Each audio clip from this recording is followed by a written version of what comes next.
DM साहब को ज्ञापन देने आए थे? जी, मैं डीएम साहब के पास अपनी फरियाद लेकर के आई हूँ कि रोज प्रतिदिन में मुझे मानसिक रूप से टार्चर किया जा रहा है। मेरे परिवार के खिलाफ में षड्यंत्र रचा जा रहा है, मेरे खिलाफ में षड्यंत्र रचा जा रहा है। और ये षड्यंत्र के सूत्रधार जो है वो आदरणीय हमारे पूर्व सांसद सुब्रत पाठक जी, जिन्होंने हमारे गेस्ट हाउस को लेकर के हमें ये कहा कि हम भूमाफिया हैं। मैं आप सब लोगों को ये बात को अवगत करा देती हूँ कि हमारी जितनी भी जमीनें हैं 35-40 बीघे से ज्यादा जमीन नहीं, और जिसमें हम मेरे खुद के नाम पे सिर्फ 3 बीघे जमीन है। और 3 बीघे जमीन वाली महिला कैसे भूमाफिया हो सकती है? और 35-40 बीघे की जमीन में हम मेरे ससुर साहब, मेरी सासू माँ, मेरे हस्बैंड और मेरे देवर देवरानी 6 लोग आते हैं। इतनी सी जमीन में कैसे लोग भूमाफिया हो जाते हैं? जो ये बड़ा उससे कह रहे हैं कि चपुन्ना के भूमाफिया। और रही बात मेरे गेस्ट हाउस की, राधा रानी गेस्ट हाउस की, तो आज इन्हें ये पर लग रहा है कि वो हमने सरकारी भूमि में बनाया है, अवैध जमीन पे कब्जा किया है। तब क्यों नहीं लग रहा था जब 5 साल से उसी में दावतें खा रहे थे, भारतीय जनता पार्टी की मीटिंगें कर रहे थे, हमारा पैसा खर्च करवा रहे थे, रोज मीटिंगें हो रही थी, तब क्यों नहीं ये आपको लगा था? आप पूर्व सांसद के ऊपर एक आरोप लगा रहे हैं। बिल्कुल, आप भी बीजेपी के कार्यकर्ता? मैं बीजेपी की कार्यकर्ता हूँ और बीजेपी में ही काम करती हूँ शुरू से लेके लास्ट तक। जब तक मेरा जीवन मुझे अलाउ करेगा, जब तक ये कन्नौज के नेता मुझे सहज भारतीय जनता पार्टी में रहने देंगे, तब तक मैं भारतीय जनता पार्टी की ही सदस्य हूँ। पार्टी में आपने इसकी उच्च पद पे लोगों से शिकायत की है? मैंने ये इस विषय के बारे में यहाँ से लेकर प्रदेश अध्यक्ष तक को सबको सारी बातें पता है, और आज से नहीं पता है, ये पिछले 2 सालों से पता है। मेरे पिताजी, मेरे ससुर साहब, मेरे हस्बैंड, हम सब लोगों के लिए हत्या तक का मतलब षड्यंत्र रचा जा चुका है, और विगत के चुनाव के निर्णय के बाद ही रचा गया। पिछली 4 जून को रिजल्ट आया है, पिछली 3 जून को ये हमारे गांव गए थे। हमारे गांव जाकर के इन्होंने, हमारे राइवल्स हैं जो, उनके घर जाकर के इन्होंने 2 घंटे की बैठक रखी जिसमें षड्यंत्र रचा गया।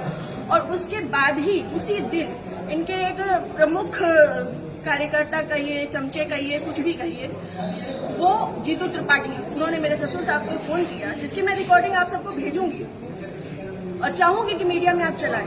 उन्होंने मेरे ससुर साहब को धमकी दी कि अगर चपुन्ना चुनाव नहीं जीता तो आपको 4 तारीख के बाद देख लिया जाएगा। उसके बाद से ये सारा षड्यंत्र रचा गया। क्या चुनाव हरवाने में आपका भी इसलिए जाता है? मैं भारतीय जनता पार्टी, इस तरीके से वो आरोप लगा रहे हैं क्या? वो कुछ भी कहे, वो तो ये भी कह रहे हैं कि भाई नेहा त्रिपाठी ने 20 लाख रुपए ले लिए थे सपा से। वो तो उनका मुंह है, कुछ भी कह सकते हैं। पर मैं भारतीय जनता पार्टी की कार्यकर्ता हूँ, और सभी लोग सोशल मीडिया जानते हैं, चलाते हैं, सभी लोग मेरी आईडी में देख सकते हैं कि मैंने किस तरीके से काम किया है। मैं सुब्रत पाठक के लिए काम नहीं करती, मैं भारतीय जनता पार्टी के लिए काम करती हूँ। आपने प्रशासन और पुलिस से शिकायत की? जी, मैंने पिछली 25 तारीख को प्रशासन पुलिस से शिकायत की थी, जिसमें सीओजी की टीम गठित है, और अभी तक कोई भी पकड़ा नहीं गया। क्या मानती है पुलिस, प्रशासन और पुलिस दोनों लापरवाही कर रहा है? संभवतः हो सकता है, क्योंकि जिस हिसाब से अब दिन बीतते जा रहे हैं तो मेरा भी सब्र का पैमाना टूटता जा रहा है, और मुझे, मेरे परिवार को बहुत ज्यादा खतरा है इन लोगों से जो हमारे दुश्मन हैं।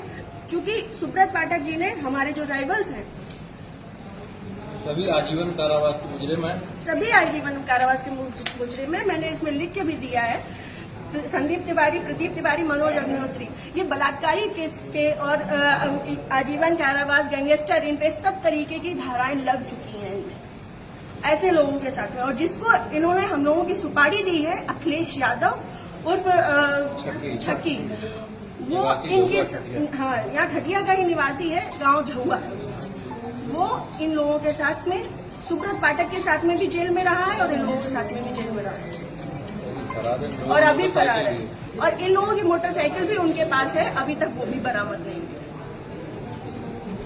ये लोग सिर्फ मेरा मानसिक, शारीरिक और चारित्रिक शोषण करते आ रहे हैं 2 साल से। मैं 3 साल से मैं बहुत ज्यादा परेशान हो चुकी हूँ।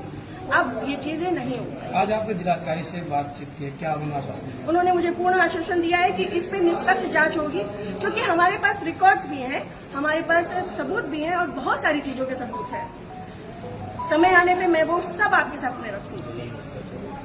जिले में जो भी भ्रष्टाचार हो रहा है, जो जिला पंचायत में भ्रष्टाचार हो रहा है, जो ब्लॉक प्रमुख में भ्रष्टाचार हो रहा है, ब्लॉक में भ्रष्टाचार